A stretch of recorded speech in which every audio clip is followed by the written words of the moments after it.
Assalamualaikum warahmatullahi wabarakatuh. Perkenalkan saya. Pada kesempatan kali ini, saya akan membahas seputar tentang tema karbohidrat.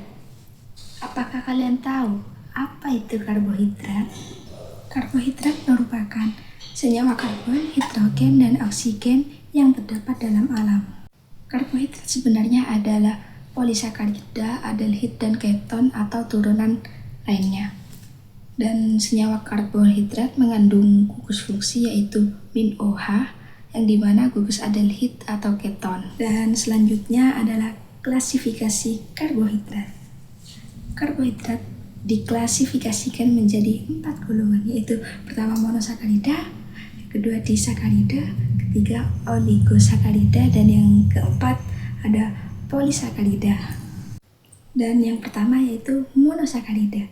Monosakarida adalah jenis karbohidrat yang paling sederhana yang tidak dapat dihidrolisis lagi menjadi karbohidrat yang paling kecil.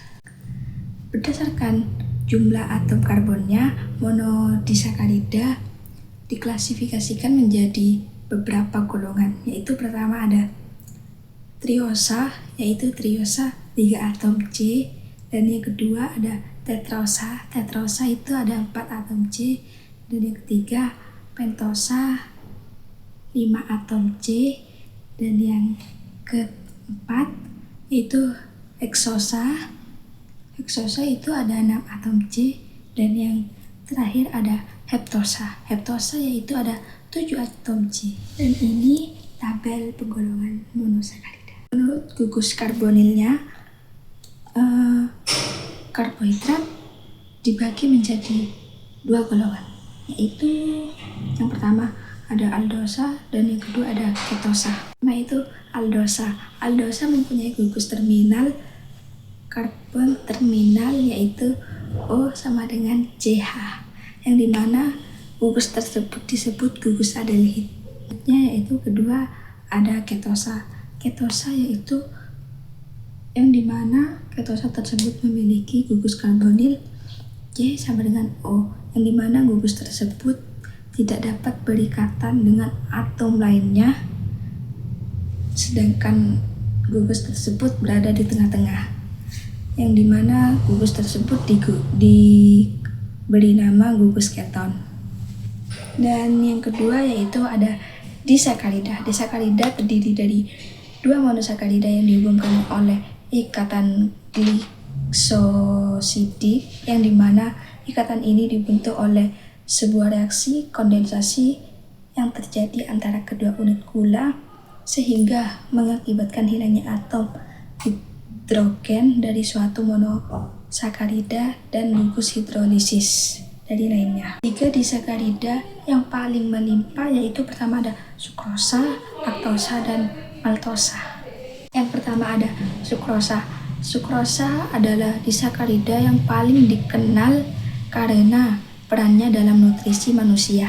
Dan yang kedua ada laktosa. Laktosa merupakan disakarida yang terdapat dalam susu, sehingga disebut juga yaitu gula susu. Dan yang ketiga ada maltosa. Maltosa adalah disakarida yang terbentuk dari 2 molekul glukosa yang dihubungkan oleh ikatan alfa -1 sampai 4 glikosidik.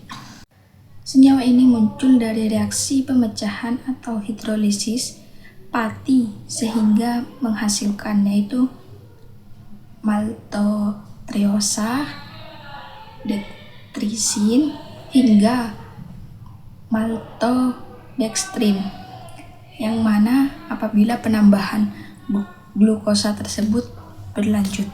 Dan yang ketiga ada oligosakarida, yang dimana oligosakarida merupakan karbohidrat dengan derajat polimerasi 2-10 yang tersusun dari residu monosakarida yang saling berhubungan melalui ikatan glikosidik. Dan yang keempat ada polisakarida. Polisakarida adalah gabungan lebih dari 10 unit monosakarida. Contohnya yaitu ada amilum, glikogen, dan dextrin. Sedangkan di dalam polisakarida terdapat selulosa yang merupakan komponen dinding sel tumbuhan atau polimer glukosa, yang dimana inulin merupakan cadangan karbohidrat yang terdapat di beberapa tanaman. Identifikasi karbohidrat. Tujuannya untuk dilakukannya identifikasi karbohidrat yaitu untuk mengklasifikasi dan mengidentifikasi jenis-jenis karbohidrat seperti monosakarida, olisakarida, disakarida, dan polisakarida, yaitu dengan melakukan beberapa uji. Yang pertama ada uji Fehling, kedua ada uji Bafut, dan yang ketiga ada uji iodium, dan yang keempat ada uji Mohr, dan yang terakhir ada uji Seliwanov. Yang pertama itu ada uji Fehling. Uji Fehling yaitu untuk mengidentifikasi karbohidrat sebagai reduksi. Karbohidrat reduksi adalah gula yang memiliki gugus aldehyid atau keton bebas yang mampu mereduksi ion logam seperti CO2+. Dan yang kedua ada uji Barford. Uji Barford yaitu untuk membedakan sampel yang termasuk jenis karbohidrat monosakarida dan disakarida. Barford sendiri yaitu merupakan reaksi yang bersifat asam lemah. Uji Barford sendiri memiliki prinsip berupa mekanisme CO2+, yang dimana dari reaksi tersebut Barford dalam suasana asam akan direduksi lebih cepat oleh gula reduksi monosakarida daripada disakarida dan menghasilkan CO2O, yang dimana yaitu koprooksida yang berwarna merah bata. Dan yang ketiga ada uji iodium. Uji iodium ini untuk mengetahui adanya kompleks antara bahan pangan yang mengandung amilum dengan iodium. Bahan pangan yang mengandung pati contohnya yaitu seperti jagung, labu, kentang, dan nasi, sehingga membentuk kompleks dengan iodium sehingga akan terbentuk larutan berwarna ungu. Dan selanjutnya ada uji Mohr.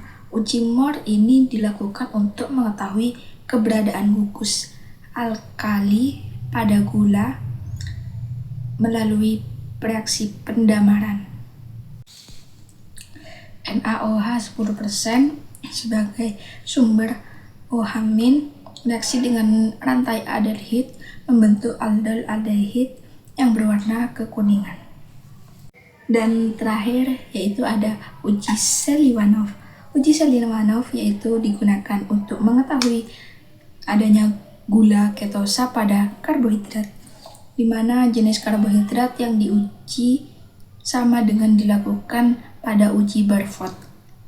Pengujian hampir sama dengan uji Barford, hanya larutan indikator yang berbeda. Pada uji Seliwanov digunakan larutan Seliwanov sebagai indikator. Larutan yang telah dicampurkan dengan sampel dipanaskan menggunakan pemanas untuk menghasilkan atau melihat hasil perubahan yang terjadi pada percobaan tersebut. Setelah 15 menit, terdapat perubahan sampel yang telah diuji. Dari hasil pengujian pada semua sampel karbohidrat, hanya glukosa yang menunjukkan hasil negatif. Berdasarkan teori, glukosa tidak memiliki gugus keton, namun mengandung 4 atom karbon asimetrik, sehingga tidak tergolong pada karbohidrat jenis ketosa. Sesuai hasil uji Seliwanov, glukosa tidak mengandung gula ketosa. Berbeda dengan glukosa, jenis karbohidrat lainnya yang diuji terbukti menunjukkan hasil positif, menandakan adanya gula ketosa pada sampel tersebut.